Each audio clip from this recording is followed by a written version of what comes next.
जहिया तोहर डोली कोई और लेके जाई, ओही दिन जान हमर अर्थी उठ जाई। जहिया तोहर डोली कोई और लेके जाई, ओही दिन जान हमर अर्थी उठ जाई। ससुरा जाई हाटाएगो, ससुरा जाई हाटाएगो, उपकार कर दिहा हमर जान हो। अपना हाथे हमर अंतिम संस्कार कर दिहा हमर जान हो। अपना हाथे हमर अंतिम संस्कार कर दिहा। जहिया तोहर डोली कोई और लेके जाई, ओही दिन जान हमर अर्थी उठ जाई।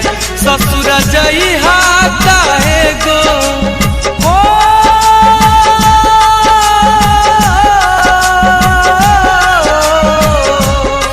ससुरा जाई हाटाएगो, उपकार कर दिहा हमर जान हो।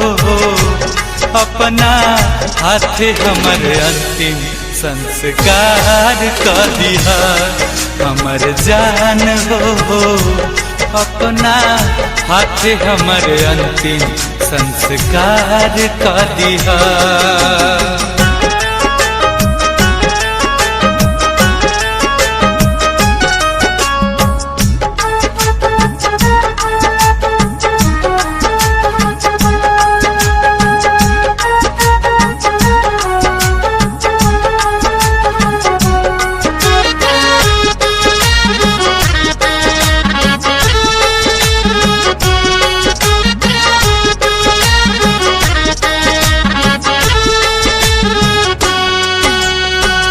झूठ के भी टूट जाला नेहिया के नाता, कैसन पीतिया बनवले विधाता।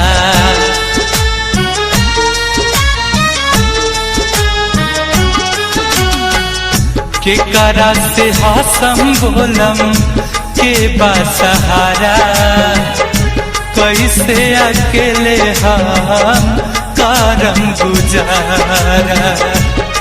हाथ जोड़ा तनी तोहके हो मरी जान, हाथ जोड़ा तनी तोहके एहसान कर दिया हमर जान हो।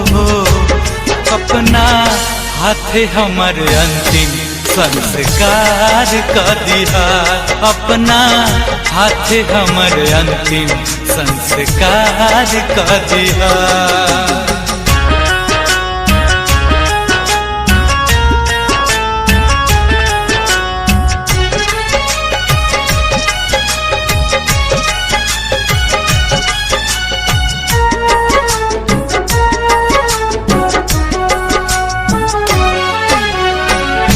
बन के सुहागिन अपना पिया घर जइहा, जाके ससुराल अपन दुनिया बसइहा।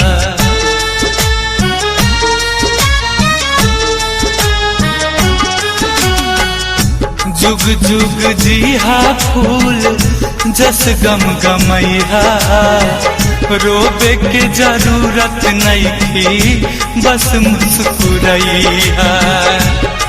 हमारा खातिर एगो कफन ओ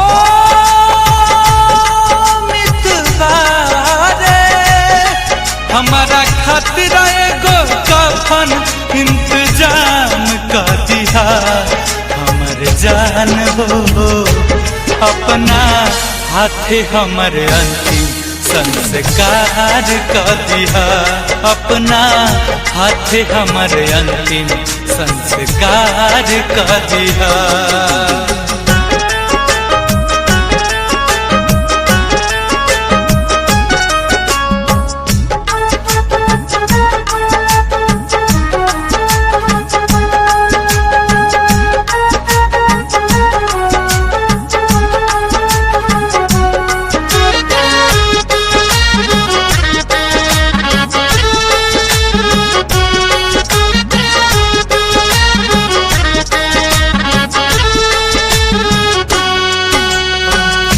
किस्मत में ना रहलू तू जान हमार हो, लूट गईल राहे जवान जिए के आधार हो।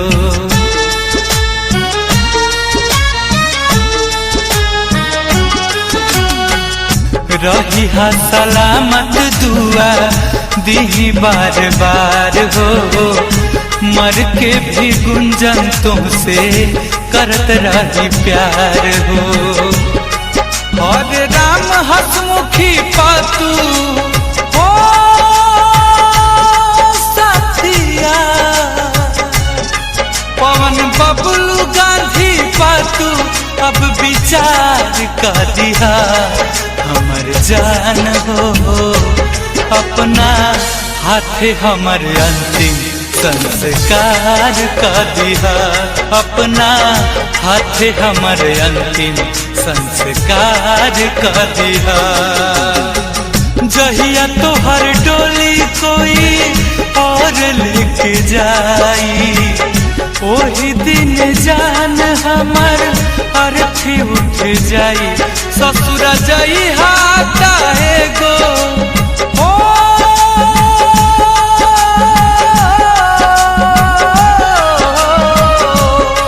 ससुर जाई हाथा है गो, उपकार कर दिया। हमर जान हो अपना हाथ हमर अंतिम संस्कार कर दिया। हमर जान हो अपना हाथ हमर अंतिम संस्कार कर दिया।